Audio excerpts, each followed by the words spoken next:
సోదర సోదరిమణులారా, మొడియం శ్రీనివాసరావు అనే నేను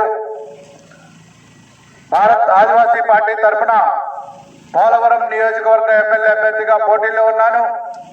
మన ఎన్నికల గుర్తు హాకీ బ్యాట్ అండ్ బాల్. ఆ గుర్తుపై మీ అమూల్యమైన ఓటు వేసి నన్ను ఎమ్మెల్యేగా గెలిపించాలని కోరుతా ఉన్నా. నేను ఎమ్మెల్యేగా గెలిస్తే షెడ్యూల్ ప్రాంత ఉద్యోగ నియామకాల చట్టం తెస్తాం. అలాగే పూర్తి స్థాయి గిరిజన సలహా మండలి టీఏసీని ఏర్పాటు చేస్తాం. అలాగే ట్రైబల్ సప్లై నిధుల్ని దారి మళ్లించకుండా అడ్డుకుంటాం. ఆ నిధుల్ని కేవలం ఎస్టీల కోసం మాత్రమే ఖర్చు పెడతాం. షెడ్యూల్ ప్రాంత చట్టాలైన 1/70 పీసా ROFR చట్టాలను అమలు చేస్తాం. పోలవరం నిర్వాసితులకు 2013 భూసేకరణ చట్టాన్ని అమలు చేస్తాం. అలాగే బోయ వాల్మీకి మరియు ఇతర కులాలను ఎస్టీ జాబితాలో చేర్చకుండా అడ్డుకుంటాం.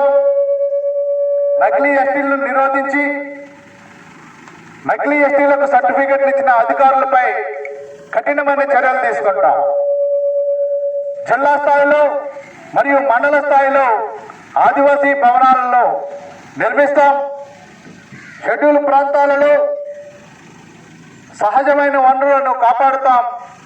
పర్యాటక రంగాన్ని అభివృద్ధి చేసి ఎస్టీ సోదరులందరికీ కూడా ఉపాధి కల్పిస్తాం. ఆదివాసీ సంస్కృతి సాంప్రదాయాలను కాపాడుతాం. అలాగే సంస్కృతి సాంప్రదాయాలను ప్రోత్సహిస్తాం.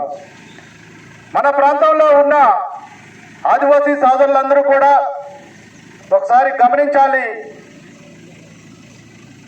మనం ఇప్పటి వరకు ఎన్నుకున్న అభ్యర్థులు ఎవరైనా సరే, ఎమ్మెల్యేలు ఎవరైనా సరే మన సమస్యలను అసెంబ్లీలో మాట్లాడారా లేదా ఒకసారి గమనించండి.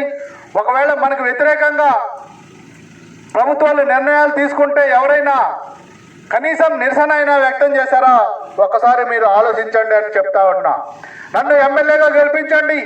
మనకు వ్యతిరేకంగా ఎవరైనా నిర్ణయం తీసుకుంటే అదే అసెంబ్లీలో బాయ్కాట్ చేయడమే కాదు, బయటకు వచ్చి ఆ ప్రభుత్వాన్ని, ఆ నిర్ణయం తీసుకున్న ముఖ్యమంత్రిని నేను నిలదీస్తానని చెప్పేసి మీ అందరికీ తెలియజేస్తున్నా.